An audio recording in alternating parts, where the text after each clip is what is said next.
बार बंधुओं एक किसान था, बड़ा भोला भाला, अनपढ़ था, ज्यादा पढ़ा लिखा नहीं था। किसान अपने खेत में खेती कर रहा था, तभी एक महात्मा उसके खेत में आ गए और महात्मा आके बोले, भाई हमको कुछ भोजन प्रसाद पवाओ। किसान बोला, अरे महात्मा आए भैया, इनको प्रणाम करो। किसान ने उनको प्रणाम किया, प्रणाम करके महाराज उनको भोजन प्रसाद पवाया और कहा, महात्मा जी आप आए हैं, मुझे कोई गुरु मंत्र दे जाओ।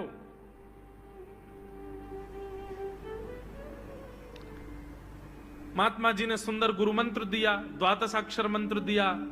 बोले ये तो बहुत कठिन है, इतना कठिन नहीं, सरल सा दो। अष्टाक्षर मंत्र दे दिया। बोले ये भी कठिन है, कोई और सरल दे दो। महात्मा बोले कुछ नहीं, तुम इतना कृष्ण चंद्र बोल दिया करो बस।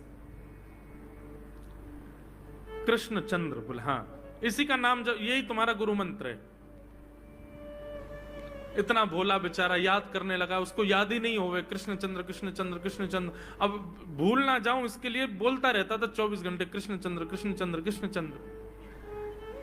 अपने खेत में हल जोत रहा था, कृष्ण चंद्र बोल रहा था। इतने में उसकी पत्नी आ गई, अरे सुनो तुम्हारे लिए भोजन लाई हूं, जल्दी कर लो। बोले कृष्ण चंद्र कृष्ण चंद्र कृष्ण चंद्र। पत्नी पीछे लग गई, पीछे, भोजन तो कर लो, रोटी तो खा लो, ठंडी हो जाएगी। बोले अरे तू पीछे मत पड़, मैं भूल जाऊंगा, गुरुजी ने मंत्र दिया मुझको। पत्नी बोली, अच्छा एक काम करो, आप भोजन कर आओ, तब तक आपके नाम को मैं रट लेती हूँ, मैं उसको संभाल लूंगी, पर जैसे ही आप आओगे फिर आपको सुना दूंगी, आप कर लेना। वो ठीक है। बोले क्या बोलना है? बोले कृष्ण चंद्र। पत्नी बोली ठीक है। अब कृष्ण चंद्र बोलने लगी पत्नी, कभी कहीं जाए कभी कहीं जाए, कुछ करे। वो कृष्ण चंद्र बोलते बोलते घसीटे चंद्र हो गया। लौट करके अपने पति के पास, पति बोल, हाँ वो मैं भोजन कर लिया, जल्दी गुरु मंत्र सुना दे मुझको, क्या था मैं तो भूल गया। बोले घसीटे चंद्र। वो उसी से ही हल जोतने लगा, घसीटे चंद्र घसीटे चंद्र घसीटे चंद्र। आकाश में वैकुंठ में बैठे हुए वैकुंठनाथ भगवान प्रसन्न हो गए और प्रसन्न होकर के बोले, लक्ष्मी जी हम जा रहे हैं। बोले कहां? बोले एक किसान का उद्धार करने जा रहे हैं, उसको वैकुंठ लेके आएंगे। लक्ष्मी जी बोली, आपका अशुद्ध नाम बोल रहा है वो, आपका अशुद्ध नाम उच्चारित कर रहा है वो, और आप कह रहे हो कि इसका कल्याण करूंगा मैं। ठाकुर जी बोले, देखो नाम भाव कुभाव अनख आलसहु, नाम जपत मंगल दिश। नाम कैसे भी जपे कोई दोष नहीं है, बस भाव मेरे प्रति होना चाहिए। वो नाम भले ही गलत जप रहा है, लेकिन उसके हृदय में तो मैं ही हूं ना। और एक बात बताऊं लक्ष्मी जी आपको। बोले क्या? बोले ये घसीटे चंद्र अशुद्ध नहीं है, मेरा नाम है ये भी। बोले क्यों? बोले जब हम छोटे थे तो बाल लीला कर रहे थे ब्रज में, यशोदा मैया खूब नहलाती धुलाती और बढ़िया सुंदर श्रृंगार करती, लेकिन हम पूरे नंद भवन में घुटमुन चल चल के कभी नीचे लुढ़क करके कभी ऊपर गिर के सब माला तोड़ लेते, अस्त व्यस्त वस्त्र कर लेते, घुंघराले केशों की ऐसे भुज्जा बना लेते, ऐसा रूप बना लेते। यशोदा मैया बोली, आओ मेरे खसीटे चंद्र, सुबह कृष्ण चंद्र बना के भेजती हूँ, खसीटा चंद्र बन के आता है शाम को। तो बोले तब यशोदा मैया ने हमारा नाम रखो खसीटे चंद्र। तो इसलिए शुद्ध नाम है। कला के साथ सीखना वास्तव में कभी नहीं रुकता। एक क्विज के साथ कल के सेमिनार की तैयारी में मेरी मदद करें। मधुबनी फिलॉसफी में प्रकृति और पौराणिक कथाएं क्या भूमिका निभाती हैं? कला को सीखना सिर्फ पेंटिंग तक सीमित नहीं। शुद्ध नाम है। तो ठाकुर जी के बहुत सारे नाम हो गए, कनुआ, गोपाल, गोविंद, माधव, कन्हैया।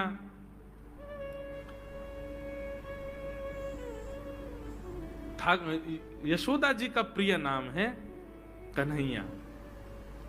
मैया लाल जी को इसी नाम से पुकारती है। ठाकुर जी अब धीरे धीरे 3.5 वर्ष के हो गए, और जैसे ही 3.5 वर्ष के भय महाराज, मानो जैसे उनके शरीर में स्प्रिंग एक्टिवेट हो गई हो। इतना ऊधम मचाते हैं, इतना ऊधम मचाते हैं, पूरी गोकुल की नाक में दम कर रखा ठाकुर जी ने। यशोदा मैया ने लाल जी को नूपुर पहना रखे हैं। सवेरे जैसे ही ठाकुर जी उठते हैं, नूपुरों की आवाज आती है तो यशोदा मैया तुरंत रसोई घर से दौड़ के जाती है लाला के पास। लेकिन ठाकुर जी इतने चतुर हैं, यमुना तट पर जाते हैं और नूपुरों में बालू भर लाते हैं कि कल नूपुर आवाज नहीं करेंगे, सुबह उठ के हम घर से भाग जाएंगे कहीं और, मैया को पता ही ना चलेगी। ऐसा उदम मचा में श्री सुखदेव जी वर्णन कर रहे हैं, श्रृंग्यग्निडम शशि जल द्विज कंटकेभ्य क्रीड़ा परावति चलौ स्वसुतौ निषेधुम् गुह्यानि कर्तुमपि यत्र न तज्जनयो गुह्यान् सेकात आपतुरलं मनसो नवस्थान। सुखदेव जी वर्णन कर रहे हैं, राजन अब ठाकुर जी वो लीला कर रहे हैं जिस लीला पर देवताओं को भी विश्वास नहीं हो रहा है। ऐसी लीला ठाकुर जी कर रहे हैं कि किसी को भरोसा ही नहीं हो रहा कि जगत नियंता जगदाधार ये कर सकता है। और ठाकुर जी क्या करते हैं? बोले ये मत पूछो क्या करते हैं, यूं कह रहे हैं क्या नहीं करते। जो माता पिता अपने बालकों को बहुत ऊधमी समझते हैं, बहुत बड़ी कृपा है ठाकुर जी की कि आपके घर ठाकुर जी जैसे ऊधमी बालक नहीं है। ऊधमों के सिरमौर हैं ठाकुर जी। कैसा ऊधम मचाते हैं? बोले श्रृंगी। नहा धो करके ठाकुर जी सवेरे तैयार होते हैं, सबसे पहले गैयाओं के पास जाते हैं। मैया कहवे लाला नहा धो के सबसे पहले गैयान को प्रणाम करवे जा, गैयान को स्पर्श कर फिर कछु करियो। ठाकुर जी गैयाओं को प्रणाम करने जाते हैं। जैसे ही देखते हैं कि कोई गैया बैठी है, सो ठाकुर जी कहें अरे अरे मैया या गैया को आलस आ गयो, या को आलस दूर कर दूं। सो बैठी हुई गैया के ठाकुर जी सींग पकड़ लेते हैं और सींग पकड़ करके अपनी ओर खींचते हैं। दूसरी तरफ से सींग बलराम जी पकड़ लेते हैं। अब ऐसे सींग पकड़ करके ऐसे ऐसे गैया के सींग हिलाते हैं। अब बैठी रहती गैया थोड़ी देर तो कोई बात नहीं, जैसे जोर जोर से हिलाना प्रारंभ करते हैं सोई गैया खड़ी हो जाती है। और जैसे गैया खड़ी होती ठाकुर जी लटक जाते हैं सींगों से। अब ठाकुर जी को तो बढ़िया झूला बन गया, गैया की सींगन पर झूल रहे हैं। थोड़ी देर तो गैया इधर से उधर ठाकुर जी को झुलाती रहती है, लेकिन थोड़ी देर बाद जैसे ही ठाकुर जी की पकड़ कमजोर होती है, गैया को पता चल जाए कि अब लाला गिरवे वार है, तो गैया भी इतनी चतुर कि वो गोबर में ही जाके खड़ी हो गए। ठाकुर जी के इन्हें आगे कुछ चल, मैं गोबर में है जाऊंगा। गैया के ना अब तो मैं यहीं खड़ी रहूंगी, तुम गोबर में ही गिरो। और सोई ठाकुर जी को हाथ छूट जा, मैया मैया बचाइयो, देख जे गैया मुंह को गोबर में फेंक रही है। अब मैया जब तक बचावे आवे तब तक तो लाल जी के हाथ छूट जाएं और ठाकुर जी गले गले तक गोबर के ढेर में जाके गिर जाएं। पर यशोदा मैया निकाले, कितनों सजाए लो, कितनों ए लाला तू वैसे ही कारो, ऊपर से मैं तो को बढ़िया सुंदर बना के रखूं, लेकिन तू घूम फिर गया गोबर में ही आके चौं खेले। मोकू तो लगे तू पूर्व जन्म को सूकर दिखे। ठाकुर जी मंद मंद मुस्कुरा रहे, हाँ मैया जे बरा भगवान को अवतार भयो ना, जाने पृथ्वी की रक्षा करी हिरण्याक्ष थे। भैया बोली हाँ वो मैं ही तो हतो, मैं जय जय हूं मैया, वो बरा भगवान ही जय जय, वही जय जय तेरे यहाँ लाला बन के आयो है। यशोदा मैया के बातन ने मत बनाए कर, नेक नेक बड़ो है क्यों, बोलो सीखो, ऐसी बात बनावे, जय जय बोले अपने आप पे, नावे धोवे है ना है, मोह पहुंचे ना है, मैं जय जय हूं। ऐसी मधुर लीला ठाकुर जी कर रहे हैं। आकाश में 33 कोटि देवता ये लीला देख करके अपने नेत्रों पर विश्वास नहीं कर रहे। ऐसे मधुर ठाकुर जी। श्रृंगी अग्नि ड्यमष्टि। आपका ट्रेड आपका प्रॉफिट, इसलिए ग्रो पर ट्रेडिंग अकाउंट बिल्कुल फ्री है विद जीरो अकाउंट। एक दिन नंद भवन में गैया ब्याह गई। जैसे ही गैया ब्याई, ठाकुर जी जैसे ही गैया ब्याती है ठाकुर जी वहीं खड़े हो जाते हैं। और बंधुओं शास्त्रों में आज्ञा है कि गाय जब ब्याह रही हो, बछड़े को जन्म दे रही हो या बछिया को जन्म दे रही हो, उस समय गैया जो होती है वो दो मुखी हो जाती है। एक मुख तो सामने है और जब जन्म देती है तो बछड़ा या बछिया उसका मुख जब बाहर आता है तो दो मुखी हो जाती है। ऐसी दो मुखी गैया की जब आप परिक्रमा करते हो तो पूरे ब्रह्मांड की परिक्रमा का फल प्राप्त होता है। तो ठाकुर जी का नियम है, नंद बाबा की उंगली पकड़ के खड़े रहे, जैसे ही गैया ब्यावे वारी हो तो वाकू सहलाते रहे, जैसे ही गैया ब्यावे वारी हो, जैसे ही बछड़ा बाहर आवे सोई ठाकुर जी वाकी परिक्रमा कर ले, परिक्रमा करके दंडवत प्रणाम करें, वाकी चरण रज को माथे से लगा में, और बछड़ा जन्म ले सो वाकू नवा में दुआ में, वाकू अपने गरे से लगा में। एक दिन ठाकुर जी जोर जोर से रोने लगे। बछड़ा जैसे ही जन्म लियो बछड़ा ने, ठाकुर जी रोने लगे। नंद बाबा शांत करा में नहीं माने, बलराम जी ने शांत करायो नहीं माने, यशोदा मैया गोद में लेके बैठी, बोले लाला का भयो, तू रो क्यों रोए? बोले मैया मेरे संग बहुत बुरा भयो। यशोदा मैया बोली कहा भयो? बोले गैया के बछड़ा ने जन्म लियो। मैया बोली तो वाह बछड़ा को मैंने मुंह खोल कर देखो, वाह के सबरे दांत निकरे आए, मेरे जन्म को 3 साल है गए, अभी तक 4 ही दांत निकरे मैया, वो टूट जाए दमष्टी रो रहे हैं अपने दांतन को, मेरे दांत चौना निकल रहे सबरे, बाप बछड़ा के जन्म लेते सबरे दांत आ गए, मेरे दांत चौने ही आ रहे हैं। यशोदा मैया ऐसी मधुर बात सुनकर के लाल जी को हृदय से फिर झूठी झूठी कहती, मैया कहती लाला तू दूध ना पीवे ना, पूरे दिन मक्खन खावे, मक्खन चीकनो होवे, दांत निकरे चिकनो है कि सुई पेट में चलो जाए, तो दूध पिए कर। कबहू भड़ेगी चोटी मैया मोरी, कबहू भड़ेगी चोटी। कभी अपनी चोटी पकड़ के रोते मैया मेरी चोटी चौना भर रही।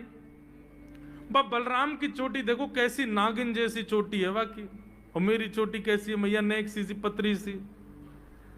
मैया बोल लाला तू दूध ना पीवे, दूध ते चोटी बढ़े, बलराम में देखिए ऐसा जग भर के दूध पीवे।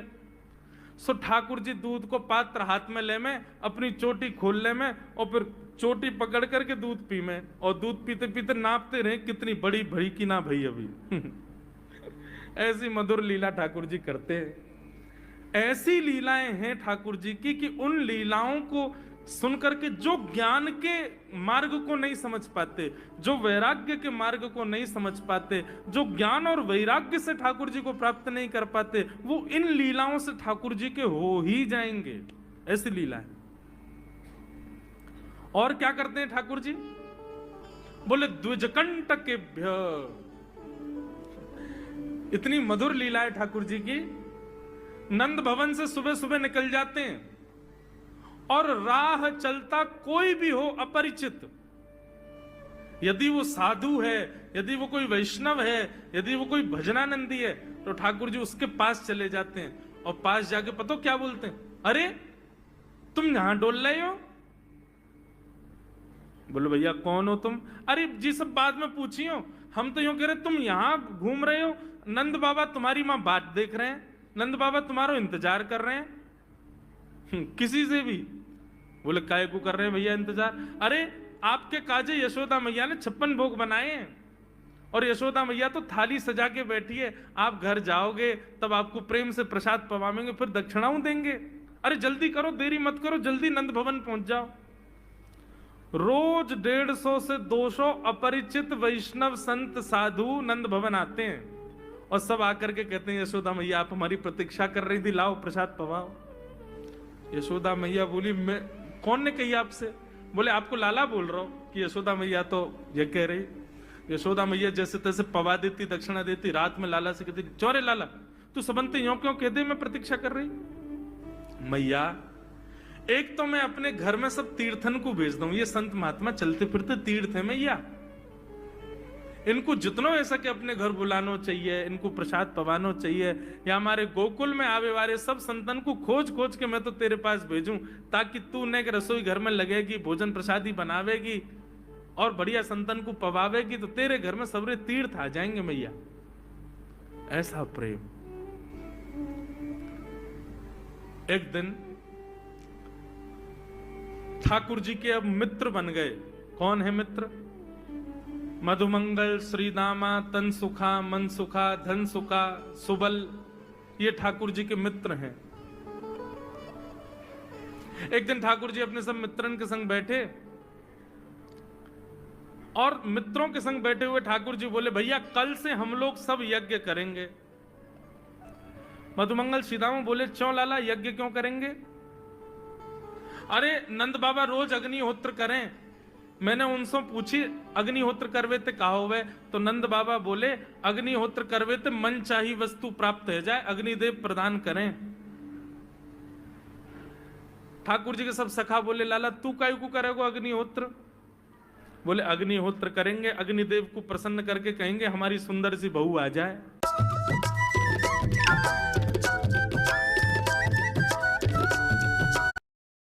सुंदर सी बहू आ जाए, बस से हमारो ब्याह हो जाए। अग्निदेव की प्रतीक्षा करें, अग्निदेव को प्रतिष्ठान करेंगे। सब श्रीदामा मधुमंगल 3.5 वर्ष के ठाकुर जी। सोचो 3.5 वर्ष के ठाकुर जी, सखा कितने बड़े बड़े होंगे। नेक्से से सबरे सखा बैठ गए, सूखे पत्ता इकट्ठे करके अग्नि प्रज्वलित कर ली। सूखे पत्तान को चूरो बना के आपस में बांट लियो। ठाकुर जी आचार्य बन के बैठ गए और बोले, सुनो मैं मंत्र बोलूंगा और जैसे ही कहूं स्वाहा सबरे डालियो। और नेक भी यदि तुमने चूक करी ना, नेक भी मैंने स्वाहा बोली और तुमने नहीं डालो तो फिर मोते मत कहियो। यदि तुम्हारी पत्नी काणी आ जाए, एक हाथे लूली आ जाए, लंगड़ी आ जाए तो समय पर स्वाहा करना पड़ेगा। सब ग्वाल बाल बोले, जो कहेगो लाला सो करेंगे, तू करवा। ठाकुर जी ओम नम नम नम स्वाहा, सब स्वाहा, सब एक संग डालते हैं। हे सीधामा तू देरी ते डाले, देख लियो लंगड़ी आ जाएगी तेरी बहू, अग्निदेव को प्रसन्न करो। इस प्रकार ठाकुर जी सब ग्वाल बालों के संग खेलते हैं। ग्वाल बाल बोले, लाला यज्ञ तो है गयो, अब ब्राह्मणन को भोजन के काजे बुलाओ। यज्ञ के बाद ब्राह्मण भोज होना चाहिए। सोई ठाकुर जी अपने सब ग्वाल बालों की उंगली पकड़ करके पूरे गोकुल में जाते हैं, ब्राह्मणों के घर जाकर के कहते हैं, आज नंद भवन में बढ़िया उत्सव भयो है, बढ़िया यज्ञ भयो है, भोजन के काजे शाम को आपको परिवार सहित आनो है। सबन को निमंत्रण दिया मैं। अब महाराज नंद भवन से जब निमंत्रण आता है तो ब्राह्मण लोग ब्राह्मणी से कहते हैं कि आज चूल्हा मत जलाना। क्यों? अरे नंद भवन में भोजन की सूचना मिलती है तो 3 दिन से भूखे रहते हैं ब्राह्मण। क्यों? इतना खवाएंगे नंद बाबा, इतना खवाएंगी यशोदा मैया कि पेट भर जाएगा, 2 दिन तक भूख भी ना लगेगी, इतना भोजन करना पड़े। ए ब्राह्मणी चूल्हा मत जलाई, और सुन नमक को पानी और दे दे। नमक को पानी पी पी करके भूख बढ़ाते हैं अपनी। बोले शाम को जाएंगे और बढ़िया चकाचक महाराज 56 भोग पाएंगे। शाम का समय हुआ, सैकड़ों हजारों ब्राह्मण आकर के नंद भवन के बाहर खड़े हो गए। यशोदा मैया ने अटारी से जैसे ही देखा इतने सारे ब्राह्मण, यशोदा मैया उतर करके आई, बोली आओ भगवान पधारो, सबन को जय श्री कृष्ण, सबन को प्रणाम। जे बताओ आज मेरे द्वार पर आप सबन को एक साथ आने को कारण कहा है? किसी को निमंत्रण देकर के और फिर पूछो कारण क्या है, बड़ा अजीब लगता है। किसी को आपने बुलाया भोजन पे, वो बेचारा आ गया, फिर आप कहो बताओ भैया कैसे आए, कितना अजीब लगे। ब्राह्मण बोले मैया तुम हम तो पूछ रही हो या बात है? अरे सवेरे तो भूखे प्यासे बैठे हैं, जल्दी भोजन पवाओ। आपके यहाँ यज्ञ भयो, यज्ञ की पूर्ण आहुति की प्रसादी पावे आए हैं, और काहे क्यों आए हैं? यशोदा मैया बोली कौन सा यज्ञ, कब भयो यज्ञ, कौन सी पूर्ण आहुति? ऐसा कछु ना भयो हमारे यहाँ, आप लोगन को कोई गलत जानकारी मिली है, कौन ने कही आपते? ब्राह्मणों के नेत्रों में आंसू आ गए। बोले मैया एक तो हम सवेरे से भूखे, ऊपर से ब्राह्मणी से मना और करे आए कि तू चूल्हा मत जलाइयो। ब्राह्मणी भी बात निहार रही है कि डिब्बा में लेके आएंगे हमारे काजे भी भोजन। खाली हाथ गए तो ब्राह्मणी डांटेगी अलग। मैया तेरो लाला सवेरे सवेरे आयो और सब ग्वाल बालन के संग आके हमसे कह के गयो यज्ञ भयो, यज्ञ की पूर्ण आहुति में भोजन करवे सबन को आनो है, हम तो यही मारे चले आए। यशोदा मैया बोली या लाला ते कैसे बचूं मैं, पूरे दिना कम से कम 2-2.5 हजार लोगन को निमंत्रण ऐसे ही देते रहे। यशोदा मैया बोली आपकी व्यवस्था करूं, लेकिन पहले यार लाला को तो देखूं मैं, है कहां ये? नंद भवन के पीछे बगीचा में ठाकुर जी अपने सब ग्वाल बालन के संग खेल रहे। यशोदा मैया गई, जाकर के बुलाए, ए लाला, ओ कन्हैया यहाँ पे आ। ठाकुर जी ने जैसी देखी यशोदा मैया बुला रही है, लेकिन यशोदा मैया के संग जे कौन खड़े हैं? ए श्रीदामा मधुमंगल। बोले हाँ, ये तो सांची में आ गए सबरे ब्राह्मण, हम तो ऐसे खेल खेल में निमंत्रण दे के आए इनको। मैया बहुत मारेगी भैया, मैं अकेला नहीं जाऊंगा, तुम भी चलो मेरे संग, यदि मुंह में एक थप्पड़ पड़ो तो तुम मुंह पड़वाऊंगा, मैया बहुत मारेगी आज। और मधुमंगल श्रीदामा जबरदस्ती उनको हाथ पकड़ के ठाकुर जी ले गए। हाँ मैया बता, कहा कह रही? मैया ने कान पकड़ो, है रे लाला, जो जो बड़ो है तो जा रहा हो, तेरे उधमन की सल ना है पड़े। का कियो तेने? बोले का कियो मैंने? ये सब कौन है? मोह का पतो कौन है? मैं ना जानू मैया इन्हें। बोले जे सब रे ब्राह्मण है हमारे गोकुल के, और सब यूं कह रहे हैं तेने इनके घर जाके इनको सबन को निमंत्रण दियो, यूं कहीं हमारे यहाँ यज्ञ भयो, आकर के आप सबन को भोजन पानो है। बो टाई टॉप जो हर एक्स बॉयफ्रेंड को रियलाइज कराए कि उसके फ्यूचर में तेरे जैसा प्रेजेंट नहीं मिलेगा। Bow tie tops at 299। Look Myntra every day. 15 अगस्त से पहले अपना तिरंगा आईडी कार्ड बना लो, बाद में मत कहना कि मौका नहीं मिला। ये देखो क्राफ्टो ऐप, इसमें अपनी मैया तेरी सौगंध खा के कह रहा हूं, मुझको तो जीव ना पता इनको घर कौन सी गली में, झूठ बोल रहे हैं सब रे, मैंने निमंत्रण ना दियो। ब्राह्मण सब बोले मैया देखो कैसो सफेद झूठ बोल रहे हैं आपके आगे। मैया बोली सच बता, तेने निमंत्रण क्यों दियो? तब ठाकुर जी बोले मैया बताऊं? बोले बता। बोले हम खेल खेल को यज्ञ कर रहे, वाह यज्ञ में सामग्री नहीं, वाह यज्ञ में मंत्र बोलवे वाले भी ना है, वाह यज्ञ में कोई ब्राह्मण भी ना हो, हम आपस में ही सब यज्ञ कर रहे। भाई यज्ञ के बाद ये मधुमंगल बोलो ब्राह्मण भोजन होना चाहिए, तो हमने इन ब्राह्मणों को न्योता दे दियो। मैया बोली अब ये ब्राह्मण आगे कहां पवाऊं? बोले मैया देख सीधी बात है, या में ज्यादा चिंता करवे की कोई बात ही ना है। जब बिना मंत्र के, बिना ब्राह्मणन के, बिना यज्ञ सामग्री के हमारो यज्ञ है सके, तो ऐसे ये भी खाले खाली दोना लेके बोलते हैं हाँ भाई रसगुल्ला बहुत बढ़िया बनो है, ये देखो ओ हो मोहन थार तो बहुत ही बढ़िया बनी है, सब्जी तो पूरी कितनी बढ़िया लग रही है, खाली पत्तल लगा दे, खाली दोना लगा दे, और भाव से ये लोग भी पालेंगे है क्यों भोजन, भाव को यज्ञ भाव को भोजन। ब्राह्मणों को बंधुओं गुस्सा, ठाकुर जी की लीला पे किसी को क्रोध नहीं आता, सब हंस जाते। पर यशोदा मैया आधी रात में रसोई बनाती है, सब ब्राह्मणों को पवाती है, और इतना बनाती है कि उनके घर भिजवाती है। मैया बोले लाला इतना काम करावे। बोले मैया तू बैठी बैठी ना मोटी है गई है, या हमारे मुंह को लगे, तू पूरे दिन लगी रहकर रसोई में कचू कचू बनाती रहकर। ऐसी ठाकुर जी की मधुर लीला। बंधुओं भगवान ने चोरी क्यों की? अभी तक चोरी शुरू नहीं हुई ठाकुर जी की। अब ये चोरी का प्रसंग कैसे प्रारंभ होता है? एक दिन ठाकुर जी अपने ग्वाल वालों के संग खेल रहे थे, तो ठाकुर जी ने ऐसे खेल खेल में श्रीदामा को धक्का दिया, श्रीदामा गिर गया, बहुत जोर से रोया। ठाकुर जी बोले अरे भैया शांत है जा, लग गई, अरे ठीक है अब शांत है जा, लेकिन श्रीदामा शांत नहीं हो गए। ठाकुर जी बोले तुम कैसे हो? गोकुल में रह में हम, गोकुल को मतलब है जहां हर घर में 1000 गैया, उसका नाम है गोकुल।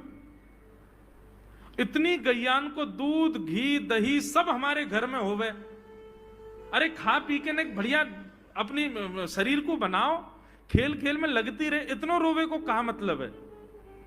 तो श्रीदामा क्रोध में भर के बोला तू तो राजा को बेटा है लाला, तो को मक्खन खावे को मिले, घी खावे को मिले, दही पीवे को मिले, हम लोग तो बेचारे गरीब ब्रजवासी हैं, हम लोग जितनो दूध घी दही बना में सब कंस के लोग ले जा में हमारे यहां से। कंस ने ब्रजवासीन के ऊपर कर लगा रखो है, टैक्स लगा रखो है, कहा कि प्रत्येक ब्रजवासी को इतनो मटका भर के घी दूध दही सब मथुरा भेजना पड़े, हम लोग घर में ना रख सकें, क्योंकि कंस के सिपाही जब आके हमारे घर की तलाशी करें, यदि इतने मटका हमारे घर को प्रसारित हैं, वहां से ज्यादा यदि हमारे घर में मिल गए तो मृत्यु दंड होगा हमारो। समझ रहे हैं बात? कंस ने पूरे ब्रजवासियों को कह रखा है कि हर घर में 4 मटकी से ज्यादा नहीं होनी चाहिए, उससे अधिक आने वाला दूध, घी, दही, ये सब मथुरा भेजना है। और यहां हर ब्रजवासी के यहां 1000 गैया, और 1000 गैयाओं का जितना दूध, घी, दही होता है उसमें से 4 मटकी केवल घर में रहती हैं, बाकी सब मथुरा भेजना पड़ता है। या मारे लाला, हम लोगन को खावे पीवे को ना मिले, तू तो राजा को बेटा है, तेरे नंद बाबा तो गोकुल के राजा हैं, या मारे तो को तो खूब छूट है, हम लोगन को छूट ना है। ठाकुर जी बोले ये बात है? बोले हाँ। ठाकुर जी बोले मेहनत करें हम, गैया को पाले हम, गैया को घास खवाएं हम, गैया की सेवा करें हम, और दूध पीवे को वो राक्षस कंस।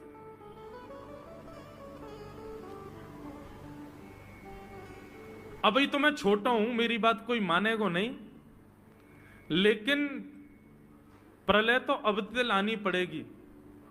और कैसे लाएंगे?